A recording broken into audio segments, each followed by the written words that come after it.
எதிராக வந்து தனிச்சட்டத்துக்கான கருத்துக்கள் வந்து ரொம்ப வலுவாக வந்துருக்கு. ஆனால் ஆணவ கொலை சாதிய மறுப்புங்கிறது சமூக ரீதியாக உளவியல் ரீதியாக தான் மாறணும்.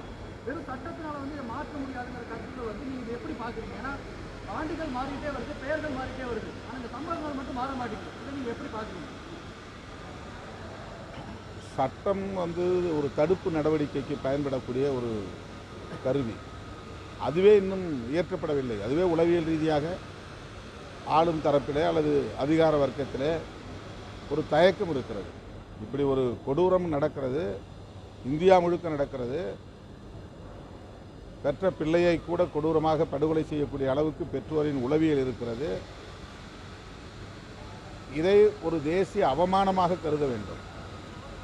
சாதி விட்டு சாதி திருமணம் செய்வதற்காக தாம் பெற்ற பிள்ளையையே கொடூரமாக கொலை செய்யக்கூடிய அளவுக்கு பெற்றோரின் உளவியல் இருக்கிறது என்றால் எந்த அளவுக்கு இங்கே சாதி எல்லோரையும் மனநோயாளிகளாக ஆக்கி வைத்திருக்கிறது என்பதை உணர முடிகிறது. இப்படிப்பட்ட ஒரு சூழலிலே இதற்கு சட்டம் இயற்றுவதற்கு என்ன தயக்கம்? சட்டத்தை நடைமுறைப்படுத்துவது அது வேறு. 1989 வன்கொடுமைகள் தடுப்பு சட்டம் வந்தது. ஆனால் அதை நடைமுறைப்படுத்துவதற்கே 10-15 ஆண்டுகள் பிடித்தன. அது பற்றி திரும்ப திரும்ப வலியுறுத்தி போராட்டங்களை நடத்தி தான் இப்போது அந்த சட்டம் நடைமுறைக்கு வந்திருக்கிறது.